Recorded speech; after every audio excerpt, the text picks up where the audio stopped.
So, that's it, Samantha? You're just walking out? I've been walking out for 6 months, John. You're right. We should have quit a long time ago. Goodbye, Chief. 36살의 존 설리반. 일에 찌들 대로 찌든 그는 울면서 나가는 연인 샘을 붙잡지 못합니다.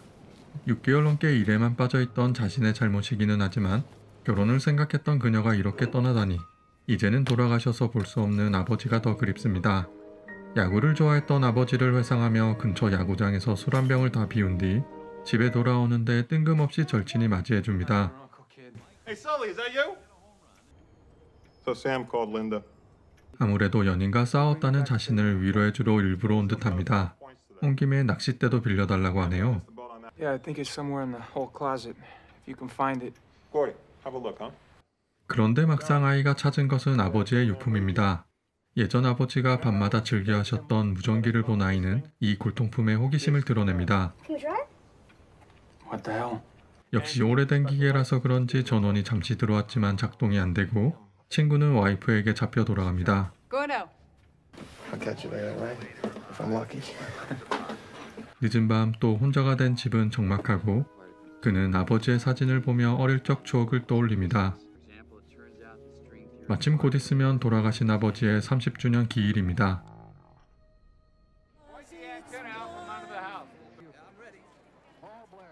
Wait. Everybody say amazing Mets. Amazing Mets. 기억 속의 아버지는 야구팀 매체의 광팬이었고 유쾌하고 용감한 소방관이었습니다. 자신도 아버지를 따라 어릴 적부터 야구 경기를 보았고 고등학교 때는 야구 선수를 꿈꾸었지만 이젠 다 예전 이야기입니다.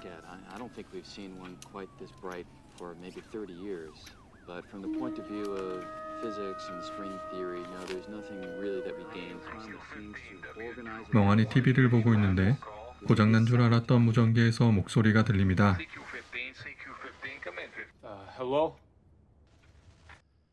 고독감 때문인지 익명의 누군가와 즐겁게 대화를 계속하는 존. 근데 상대방이 아버지와 비슷한 취향의 야구 팬이라는 것을 알아챕니다. The Amazing Mets. With the 69 series. Game 1. It was all over after Buford nailed Seaver's second pitch out of the park. Hey, no way, buddy. Ain't gonna happen. Hey, 6Q15. Are you there? 이상한 사람이었지만 끊어진 무선 신호에 더 깊이 생각하지 않고 잠이 드는 존.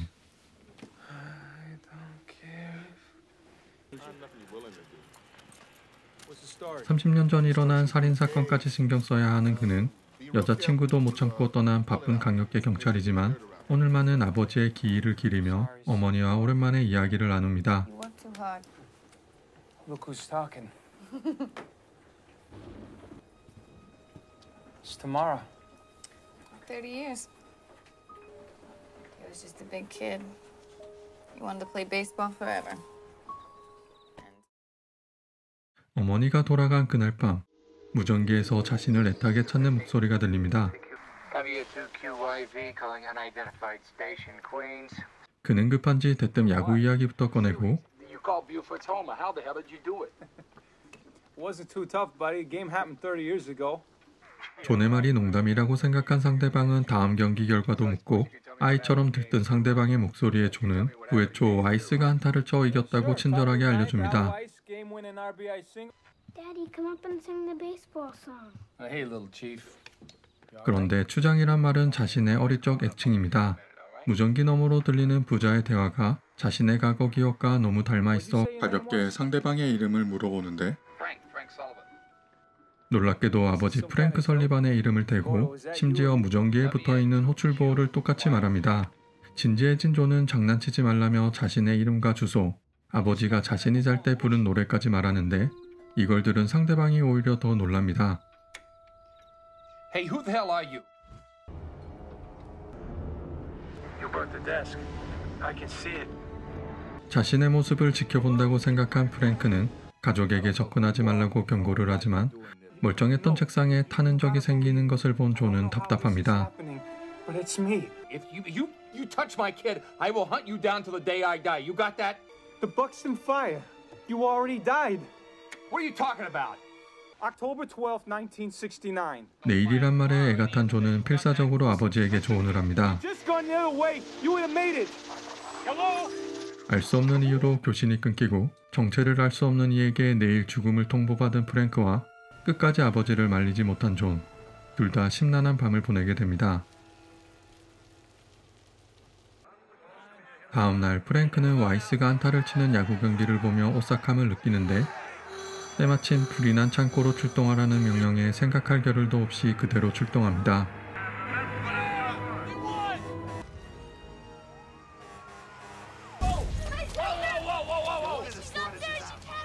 비록 어제 죽음의 경고가 있었지만 꼭대기층에 아직 동생이 있다는 외침에 그는 서슴없이 불길 속으로 뛰어듭니다.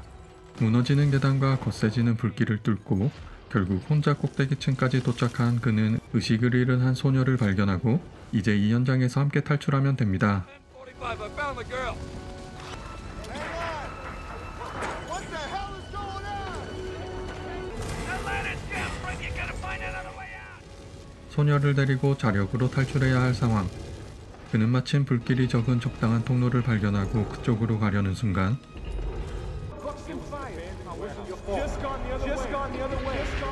문득 어제의 무선이 떠오른 그는 막판의 방향을 바꿉니다. 30 years today. To your dad. To my dad.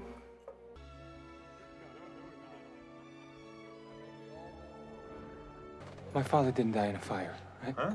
Gordon, my father didn't die in a fire. Yeah, lung cancer 10 years ago. 한창 술을 마시던 존은 아버지의 기억에 혼란을 느끼며 동시에 아버지가 그 조언대로 사고를 피했음을 직감합니다. 집으로 돌아온 존은 아버지의 사망사고 기사가 바뀐 것과 책상 위에 새겨진 글을 보고 당장 무전기로 교신을 시도합니다. Hello? It's me. You're the voice of an angel. 이제는 서로가 진짜 부자임을 알아본 둘은 밤새도록 이야기를 나눕니다. So, what'd you wind up doing? You joined the department? I'm a cop. Well, tell me about yourself. Tell me about your life. Game 3. AG came through. Homered off Palmer in the second.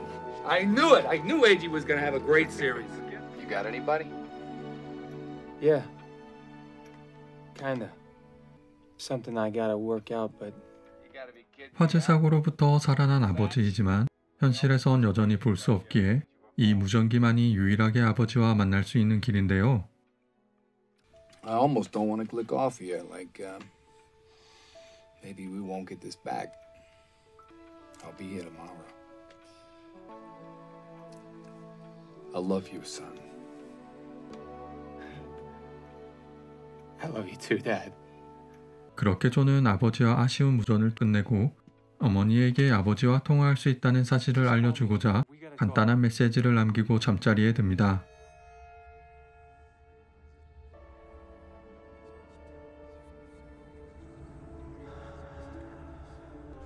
검은 양복을 입은 아버지와 울고 있는 어린 자신이 나오는 악몽에 놀라 잠에서 깬 존은 본능적인 불안함에 어머니에게 전화하지만 모르는 식당으로 연결됩니다. 아버지가 화재 사고로 돌아가신 기억과 자신이 클 때까지 함께 살다 암으로 돌아가신 기억이 뒤죽박죽 섞인 존은 혼란스럽습니다. 그래서 어머니 전화번호도 자신의 착각이라 생각한 그는 어젯밤 아버지에게 말한 대로 연인과 화해하러 샘을 찾아가는데 정작 그녀는 존을 지인으로만 알아봅니다. I'm sorry, but I gotta talk to you. How do you know my name? I didn't mean to upset you. I'm sorry. 어떤 이유인지 모르지만 과거가 바뀐 탓에 연인과의 관계가 모조리 사라진 존. 그는 씁쓸해하며 경찰서로 출근하는데 상사가 이상한 말을 합니다. The Nightingale murder? She makes 10. 10. It was 3. He killed 3 women. 자신이 수사하고 있던 연쇄살인 사건의 피해자가 7명이나 더 늘었고 No. 그 피해자 중 어머니도 포함된 것을 안 그는 충격에 빠집니다. 어제 그 악몽이 어머니 장례식 기억이었던 것을 깨달은 존. You there? 그날 바로 아버지에게 어머니의 죽음을 알립니다. Mom, something happened to her. Your mom, what? She died, but it's like it just happened though. No, because... 답답해하며 상황을 설명하는 존은 문득 이 사건을 해결할 수 있는 방법을 떠올립니다. 미래를 알고 있는 자신이 과거의 아버지를 통해 연쇄살인 사건을 미리 막고 단서를 모아 범인을 잡으려고 하는 것인데요. 지금부터라도 어머니뿐만 아니라 다른 6명의 피해자들도 구할 수 있다는 존의 말에 프랭크는 이번엔 화재가 아닌 살인마에게서 사람을 구할 각오를 합니다. 다음날 프랭크는 존이 알려준 피해자를 직접 미행하게 되고 경찰서에서 나이팅게일 연쇄살인 사건을 조사하는 존은 어느 순간 네 번째 피해자의 사건 파일이 사라진 것을 알아챕니다. He did it. 그날 밤 존은 아버지 덕에 한 명을 살렸다고 자축하며 다음 피해자의 정보를 알려줍니다. 그러나 전처럼 쉽게 풀리지 않는 건지 미행하는 프랭크를 누군가가 갑자기 공격합니다.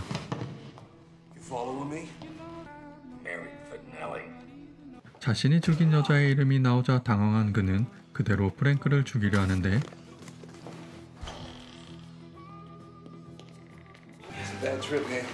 그렇게 프랭크는 목숨을 부지하게 되지만 이번 살인범의 범행을 막을 수 없었습니다. 더군다나 면허증을 뺏기면서 살인범에게 집 주소를 가르쳐준 꼴이 되었죠. I'm not a cop. I'm not fooling anybody. I can't. We can do it together. Remember spirit and guts? Daddy, I can't. Well, we can. We can do it together. You and me. Spirit and guts. Johnny's got my driver's license. What? 존은 살인을 막지 못한 아버지를 위로하면서 범인이 아버지의 면허증을 빼앗을 때 지갑을 만진 것을 주목합니다. His prints. You got his prints. You know, put it one of them plastic bags you keep the extra transistors Yeah, I see where you're going, Chief. All right. Beautiful. Okay. Now I want you to hide it somewhere. It's in. Great. Okay, I'm after it.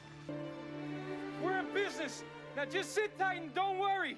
30년의 시간을 뛰어넘어 전달된 지갑 덕분에 존은 경찰서에서 범인을 특정하게 됩니다. 알려진 범인의 이름과 희생자가 묻힌 장소를 신고만 하면 연쇄살인 사건은 끝나는데 갑자기 집에 찾아온 이 경찰 친구의 분위기가 강압적입니다. 일단 집 밖으로 나가서 이야기하자는 경찰의 말에 프랭크는 우선 따라 나가기로 하는데 막상 따라 나가니 사건 현장에 떨어진 면허증, 피해자를 미행하는 모습을 본 목격자까지 완벽하게 살인 용의자로 몰린 프랭크는 지금 당장 경찰서로 연행될 판입니다. Alright, let me just go inside. Tell my family where I'm going, alright? Be right back. 억울하게 누명을 쓴 프랭크는 이 상황이라도 존에게 급히 알리려 하지만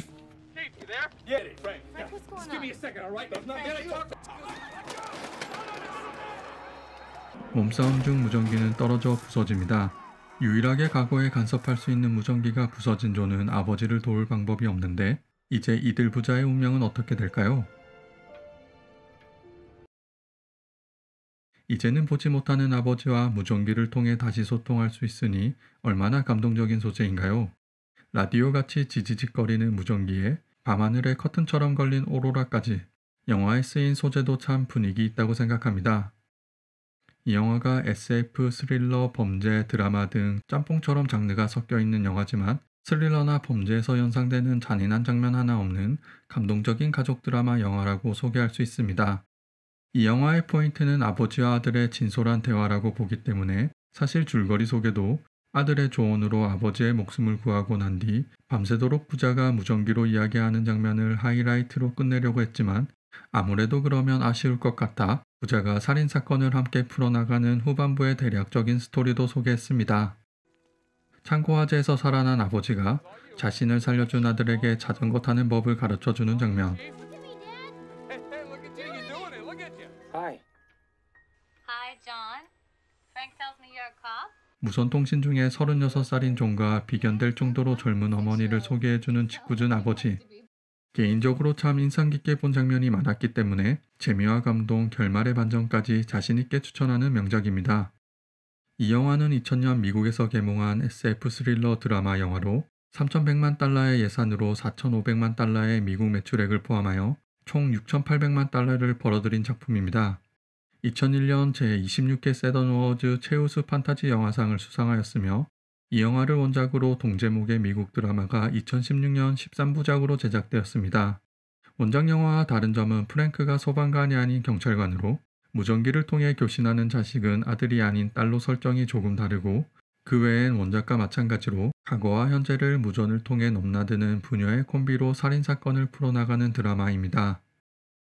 이 영화는 무전을 통해 과거를 간섭하는 결국 시간을 다루는 영화이며 과거를 바꾸면 현재도 바뀐다는 설정이기 때문에 비슷한 소재의 영화 나비 효과를 생각하시는 분도 꽤 있을 것 같습니다. 저 또한 영화 중반부 아버지를 화재 사고에서 구하니 어머니가 살해당했다 라는 목막히는 덥덥한 사건의 영화 나비효과를 떠올렸습니다만 결론적으로 말씀드리면 그 영화처럼 답도 없이 꼬이지 않고 존과 아버지의 콤비로 점점 나은 방향으로 간다고만 말씀드리겠습니다. 추가로 여러분에게 흥미로운 몇 가지 사실을 알려드리겠습니다. 영화 초반부 존이 아버지를 생각하며 멍하게 TV를 보는 장면이 있는데 이때 TV에서 인터뷰한 사람은 브라이언 그린, 콜롬비아 대학의 물리학 및 수학 교수로 특별 출연하였습니다. 그는 촉근 이론을 연구하였고 대중을 위해 현대 물리학과 우주를 쉽게 설명하는 여러 저서들을 출간하였습니다. 또한 이 인터뷰의 사회자는 디카벳, 1960년대부터 50년 넘게 활동한 미국의 유명한 토크쇼 진행자입니다. 창고화재 씬에서 존의 아버지 프랭크의 부사수 깁, 현장 지휘자 버치, 이 3명의 배우를 제외한 소방관은 모두 실제 소방관이라고 합니다. 그리고 프랭크가 꼭대기층에서 탈출하기 위해 미끄러져서 내려오는 씬을 찍을 때 그는 머리를 16바늘이라 꿰맬 정도의 부상을 입었다고 합니다. 스토리 흐름상 헬멧을 벗고 찍어야 했기에 더 위험한 연출이었던 것 같습니다. 여담으로 사랑의 형태는 다르지만 개인적으로 나는 내일 어제의 너와 만난다 라는 일본 로맨스 영화와 비슷한 느낌을 받았습니다. 특히 이 영화 프리퀀시의 하이라이트라고 생각하는 장면에서 그렇게 느꼈는데요. I almost don't want to click off here. Maybe we won't get this back. I'll be here tomorrow.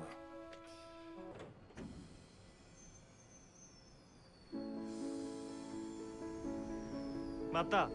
明日また明日それがいつしか僕たちの合言葉になった 지금 꺼버리면 다시는 못 만날 것 같다. 내일 다시 만나자 란 말이 어찌 두 영화를 관통하는 공통의 문장 같습니다.